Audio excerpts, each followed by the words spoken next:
that has Nedarim 9:1 up at the top.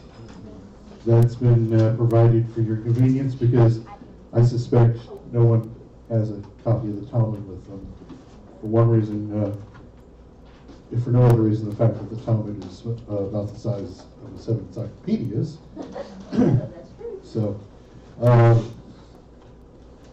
when I was here before, we got into some conversation, and in our conversation, we got to talking about the traditions of men, and so we started talking about some things of those aspects. And so, I thought today I would talk about Matthew chapter 15, and there's also a parallel in Mark chapter 9, which is the only place where Yeshua actually talks about anything he calls traditions of men. And so I want to actually examine what Yeshua really says in these verses and show you that it's not what you probably have been told that he was saying. Okay? And in the process, we're going to get your feet wet in a little bit of actual, real Talmud stuff. Okay? And so I provided you the relevant little section of Talmud that we'll be discussing. Starting in Matthew chapter 15, verses 1 through 9. And then came near to him scribes and Pharisees from Jerusalem, saying, Why do your Talmudim transgress the decrees of the elders? For they clean not their hands when they eat bread. But he answered them and said, Why do you transgress the commandments of Elohim by means of your decrees? Is it not written in your Torah from the mouth of Elohim, Honor your father and your mother? That's Exodus 20:12 and Deuteronomy 5:16, by the way. And moreover, it is written, And he that curses his father and his mother will surely die. Exodus 21:17 and Leviticus 29. But you say that whoever says to his father and his mother, It is korban, whatever of mine, might profit you. And he honors not his father and his mother, thus have you made void the commandments of Elohim on account of your judgments. You hypocrites, Yeshayahu did well indeed to prophesy concerning you, saying, This people honors me with their mouth and with their lips, but they have removed their heart far from me, and their fear of me is a commandment learned of men. Isaiah 29:13. Okay, so let's examine what the Talmud actually says about this specific issue and find out if Yeshua is agreeing with the Talmud or disagreeing with the Talmud, and whether the Talmud then is the traditions of men Yeshua is speaking of. So the relevant section of Talmud here is in the Mishnah, Nedarim 9:1. Now the Talmud has two parts, the Mishnah and the Gemara. The Mishnah was compiled around 200 CE, and the Gemara was compiled about 300 years later, around 500 CE, at least the Babylonian Gemara, there's two. There's the two Talmuds, the Jerusalem Talmud and the Babylonian Talmud, because there were two major centers of Judaism at the time. There was one, wasn't actually at Jerusalem, but it was near Jerusalem, in the land, it was associated with Jerusalem. And there was another that was in the land that had been the land of the Babylonian captivity. Because when Ezra and Nehemiah brought a group of Jews back, they didn't bring nearly all of them. In fact, they only brought a minority back. In fact, the book of Esther takes place after that, and the book of Esther takes place in Persia, in the land of the Babylonian captivity. Okay? Up until fairly recent times, one of the largest Jewish communities in the world lived in that area where is Iraq today. Now I know today it's absurd to think that a Jew would be caught dead, because that's almost the only way he might be caught, Sorry. in modern Iraq. Yeah. But 100 years ago or 150 years ago, there was a huge Jewish community in that area that dated back to over 2,000 years. Okay? And so, after the Mishnah was written, the commentary from the rabbis that were after that time was compiled in the Gemara, and there were two. The first was compiled in Jerusalem about 400, not in Jerusalem, but in the land, in the west, around 400 CE. And that was actually done as sort of a rush job, because the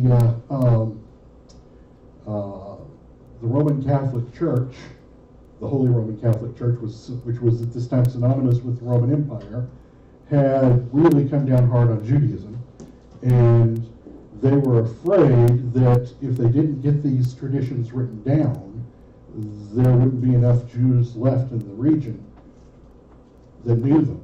They'd be lost forever. So they wrote them down. And they did so in a hurry because of the conditions they were under. Whereas the Babylonian Talmud was written down 100 years later, and it's considered the superior of the two. It's the one that we usually refer to when we refer to the Talmud, because they had access to the Jerusalem Talmud, and because they had more time. They were able to just compile it at their leisure. Okay, so the Mishnah, the first portion, we have here in Nedarim 9:1 says, Rabbi Eliezer says, they open a vow for a man by reference to the honor of his father or mother. Okay? Now, the Talmud is written very concisely and in almost cryptic language that you really have to learn and get the hang of. So it just starts out very abruptly. Rabbi Eliezer says, they open a vow for a man by reference to the honor of his father or his mother. To open a vow or to loose a vow means that they nullify the vow. Okay? The issue here is that there were different kinds of vows that a person would make. One of them that's relevant, particularly relevant here, would be if I was to say, if I had, let's say I had a candy bar in my hand, and I was to say, this candy bar will be to me prohibited to me. Well then, and if I took that as a vow, then I would be violating my vow if I eat the candy bar. Okay. Now, there came a system whereby there was a vow that could be taken by allegory, where I would say, this candy bar will be to me as the offering on the altar. And then the candy bar would be still prohibited to me because the offering on the altar is prohibited to me, right? So if the offering on the altar is prohibited to me, then the candy bar is prohibited to me. Now the offering on the altar is called karban in Hebrew, okay, offering. And so if a person was to say this candy bar is karban, it would mean I would be taking a vow that said this candy bar is prohibited to me. Okay? And I would be breaking my vow if I ate it. Now, a more complex situation would be that if I was angry at someone, okay, and then I said, I was angry at Ed, and I said, may anything of Ed's that I might benefit from is korban to me. I want nothing to do with it.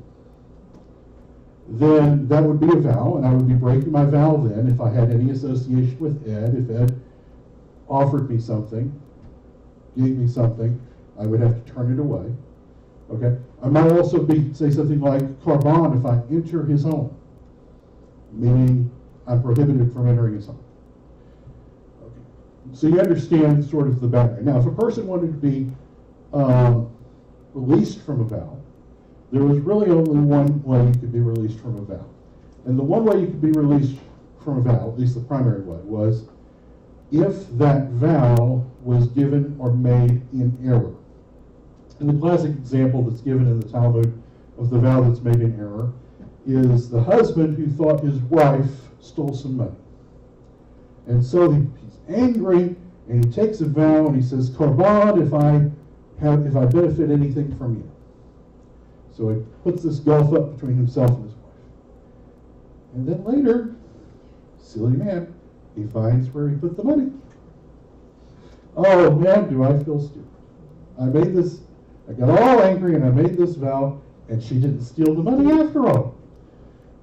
But he already made the vow. So does that mean that he can't have anything to do with the wife now that he knows that it was a mistake? Well, the answer to that is no. He can be released from the vow, but he can't just do it himself, okay? Because everyone saw him make the vow, or everyone knows that he made this vow. And so if they saw him breaking the vow, he'd be breaking the vow. So what he would do is he would go to the Beit Din, to the court, and he would ask the court, the sages, to release him from his vow and issue a decree that his vow is nullified. Loose the vow. Okay. And they would then ask him to testify, to state, what we would say on penalty of perjury. If you knew then what you know now, would you still make the vow? In other words, you made the vow apparently because you were ignorant of the facts. But if you knew the facts, if you knew the truth then, if you knew then what you know now, would you have made the vow? And if the person could honestly testify and say, I would not have made this vow if I had known then what I know now. I only made the vow in ignorance because I was misled as to the facts. Then he would be loosed from the vow. And so Rabbi Eliezer comes along and he says, place here, they open a vow for a man by reference to the honor of his father and his mother. So Rabbi Eliezer says, if the guy comes into court and he says, I want to be loosed from my vow because the fact that I made a vow, it was considered as sort of a disreputable thing to do. The reason, hot-headed or whatever. The reason that the fact that I made a vow dishonors my parents. And so I have a problem here. Sometimes we have to have a conflict between which commandment do we follow. The classic example that's given is circumcision. Okay? A child is supposed to be circumcised on the 8th day, but one child is 7, the 8th day is going to be a Sabbath. So do we use tools and do work to perform a circumcision on the Sabbath? Yes, because the circumcision outweighs the Sabbath. Same thing with the burnt offerings in the temple. They perform burnt offerings in the temple on the Sabbath. Kindling fire and using tools and doing all of those things would normally have violated Sabbath. But the burnt offerings, the commandment to perform the burnt offerings, outweighs the commandment to keep the Sabbath. So there's all this different priority of commandments. So I have a dilemma. Do I keep the commandment that says to keep my vows, or do I keep the commandment that says not to dishonor my parents? That's the conflict that comes up. And so Rabbi Eliezer says if the man comes into court and he says, I wish to be released from my vow because I wouldn't make the vow because it dishonors my parents. Is that a valid reason to loose the vow? Well, the next line says, and the sages prohibit. Now, the sages is a term that's used in the Mishnah to mean the majority. Okay? The Chachamim, the sages. This is why I said it's kind of confusing to study Talmud if you don't know some things, because if you're reading in the Gemara, you'll often read a phrase, our rabbis taught. And when you see that phrase, our rabbis taught, it doesn't mean the majority. So there's a big difference between the phrase our rabbis taught and the sages say. But you wouldn't know that if you didn't know the traditions that are built into understanding the Talmud. Okay, so the sages, they disagree with Rabbi Eliezer. They say, we don't loose a vow in that situation. We don't loose a vow like that. Okay, then Rabbi Zadok comes along. Rabbi Zadok says, before they open a vow for him by reference to his father or mother, let them open his vow by reference to the honor of Hamakom. Hamakom is a euphemism for Elohim. Okay, so it says, if we're going to loose a vow for a man by reference to the fact that the vow dishonors his father and his mother, then why not loose a vow for a man because it dishonors Elohim? Now the next line of our Mishnah is a very controversial one because there are 4 different ways to interpret it. We'll talk about the first 2 right now. We'll get to the next 2 when we get to the Gemara. Okay. The next line simply says,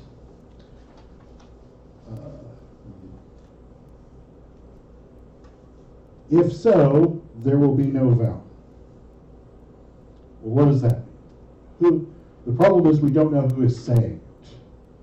And there's a debate, even amongst Mishnaic scholars, as to who is saying this, and who is saying it radically affects the meaning. One school of thought says that Rabbi Zadok is saying this. And so Rabbi Zadok is saying, if we're going to loose a vow for a man by reason of honoring his parents, let's also loose it by reason of honoring Elohim. And then he goes on to say, if so, there will be no vows, meaning that Rabbi Zadok was actually opposing Rabbi Eliezer, and he was showing a flaw in his argument. He was saying that, as we would say, an argument that proves too much proves nothing at all. And so Rabbi Zadok is saying to Rabbi Eliezer, your argument proves nothing because we could also say we loose a vow by reason of the honor of Elohim, and if we did that, there wouldn't be any vows because they could all be loosed, right? Anytime, they'd all be subject to being invalidated easily. The other interpretation is that this phrase, there would be no vows, is the sages speaking to Rabbi Zadok. Okay? So that Eliezer says, we loose a vow by reason of the honor of a mother or father. And Rabbi Zadok says, I agree with you. And not only that, I'll see your honor of a father and a mother, and I'll raise you the honor of Elohim. I'll say, so the Rabbi Zadok is saying, I agree with you, Rabbi Eliezer. And on top of that, I'll even go further and say that we should loose a vow for reference to Elohim, to the honor of Elohim. And then the sages then respond to both of them and say, you're nuts. You can't do that because if you did that, there wouldn't be any vows because every vow could be nullified. Okay. So then we get to the next line. This next line is very important. But the sages concede to Rabbi Eliezer that in a matter that is between him and his mother or father, they loose his vow by reference to his father or mother. In other words, if I was to say, become angry with my father or my mother, and say, anything of mine that might benefit you is korban. In other words, take a vow that nothing of mine might benefit my parents, that vow involves only 2 parties, me and my parent, right? And that kind of a vow, the Mishnah tells us, is not valid. You see that? Okay? Now, that's very important because isn't that the vow that Yeshua is talking about? That's specifically the vow that Yeshua addresses, is the vow where a person says, anything of mine that might benefit my father is korban, is prohibited. And Yeshua says that kind of a vow is not valid, right? Right? And the sages say that that kind of a vow is not valid, right here in the Talmud. Okay? Now, following the Talmud through, we go to the Gemara, because remember I told you that phrase, that little phrase, there would be no vows, has 4 different possible interpretations. And that's okay, because all 4 interpretations end up going to the same conclusion. Okay? The next interpretation is given in the Gemara by Rabbi Abaye. In the Gemara it says, what is meant by there are no vows? Abaye said, if so, vows are not properly revoked. Okay, what does that mean? We'll follow this through in a minute. Rabbah explained, if so, no one will seek a sage's absolution for his vow. Okay, so Abaye is saying that the subject, the context of our Mishnah has to do with the loosing of vows. So we must keep the context in mind as we're reading the Mishnah. And so when it says there will be no vows, it's really meaning that there would be no loosing of vows, because that's the subject. Okay, so Abaye is saying, if so, no vows would properly be revoked. Okay? And we'll explain why he says that in a minute. Rabbah says, now what it means is that there would be no vows because nobody would go seek a sage out to nullify his vow, because they'd all be so easily nullified. Okay, we learned, but the sages admit to Rabbi Eliezer that a matter concerning himself and his father and his mother, their honor is suggested as an opening. So the Gemara tells us that what we're going to do here is we're going to go to the conclusion that the Mishnah ultimately reaches, which, by the way, agrees with what Yeshua says, and we're going to test Rabbi Abaye's position and Rabbi Rabbah's position and see if each of them are compatible with that conclusion, if they would lead to that conclusion if we interpret the text that way. And so, we first start with Abaye's position. Abaye's position is that no vows would be properly revoked. Now, why does he say that? Here's where it helps to have some of the ancient commentaries and also to have studied the Mishnah up to this point, which, of course, we have not. If we study the Mishnah up to this point, we learn what I actually told you earlier about how the person would be brought into the court and sat down, and the court would ask them, if you knew now what you knew then, would you still have made that vow?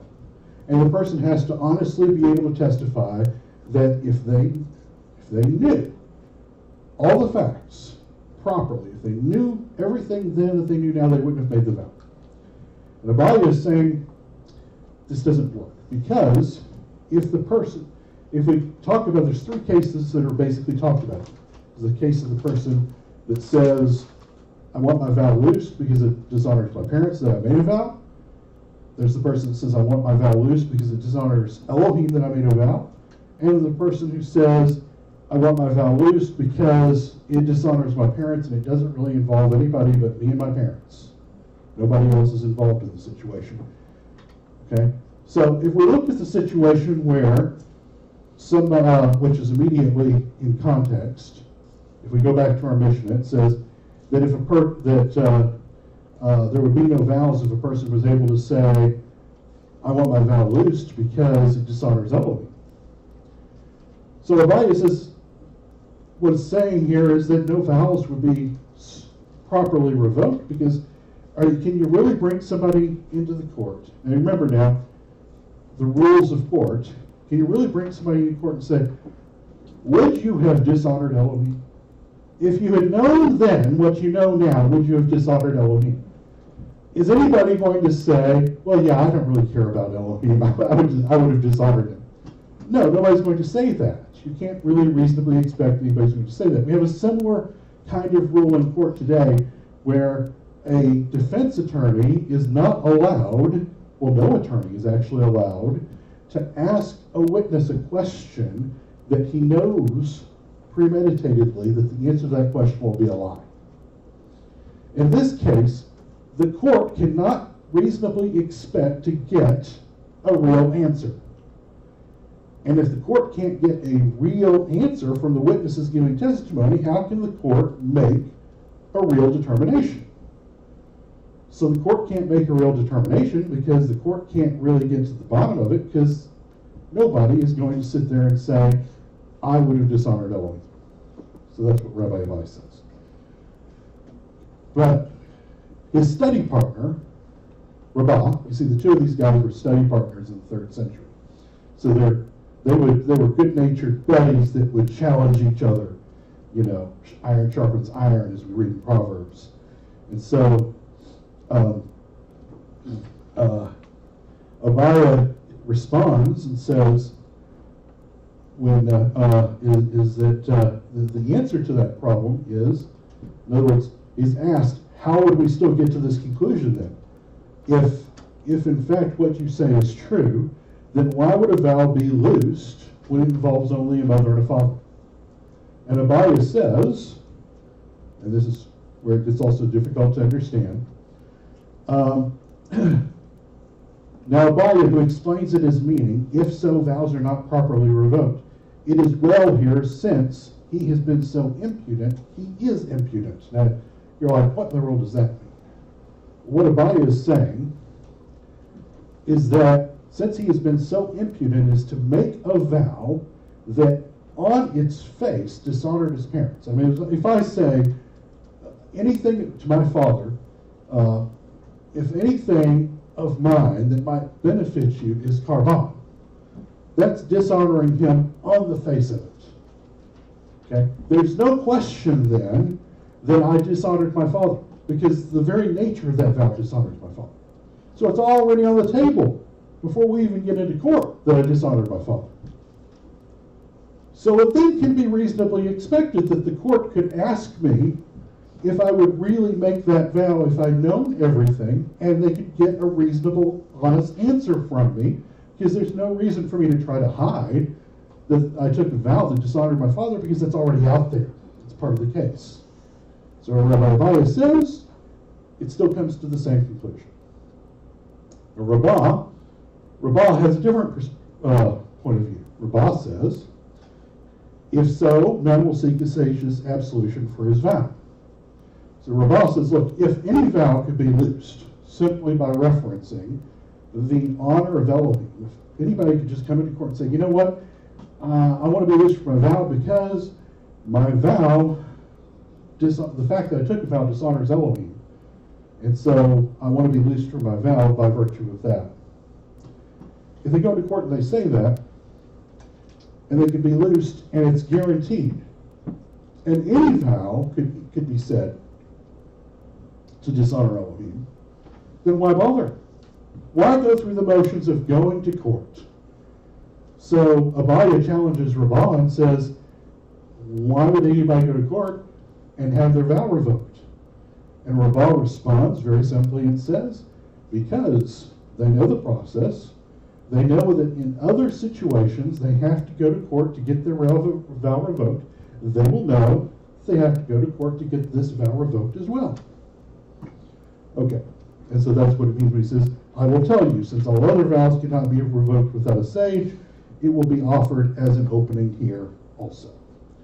Okay, so now you've had little Talmud 101. You've actually examined an issue that's debated in Talmud all the way around. You see the 4 different possible interpretations of this little phrase here that's very pivotal. If so, there will be no vow. And you'll see how the Gemara and the Mishnah itself explore the fact that however you interpret that phrase, there will be no vow, you still get to the same conclusion that a vow that is between and only between a man and one of his parents, or I suppose a woman and one of her parents, a person and one of their parents, that dishonors their parents is not valid and shouldn't be taken and is nullified. So we go back to Matthew chapter 15. Now you know and understand the issue that Yeshua is addressing. So let's go back and reread. We'll start verse 3. But he answered them and said, why do you transgress the commandments of Elohim by means of your decrees? Is it not written in your Torah from the mouth of Elohim, honor your father and your mother? And moreover written, and he that curses his father and his mother will surely die. But you say, whoever says to father and mother, it is all korban, whatever of mine might profit you or might benefit you. And he honors not his father and his mother. Thus have you made void the commandments of Elohim on account of your judgments. You hypocrites. Who is he speaking of? Who is he speaking of? Is he speaking of what are the traditions of men that he is speaking of? Are they the traditions of the Babylonian Talmud? No. He's agreeing with the Babylonian Talmud against what he calls the traditions of men. It's that simple. Anyone that says that Yeshua here, when he talks about the traditions of men, is criticizing the traditions of the Talmud, is ignorant of the contents of the Talmud. They haven't studied it. They're just making it up without even having done the rudimentary research to check it out to see if it's true. They just make it up. And you'll see Christian commentary after Christian commentary after Christian commentary that comes to that conclusion on Matthew chapter 15 because they don't even check. They just assume. Okay? So actually, Yeshua here is standing with the Talmud against traditions that disagree with the tradition that we find in the Talmud when he talks about the traditions of men. Not only that, what I find very interesting and hypocritical, if you will, is that Yeshua here in Matthew chapter 15 is engaging with other parties with a debate over whether or not such a vow is valid, isn't he? And he comes to the conclusion that such a vow is not valid because it violates the commandment to honor one's parents, right?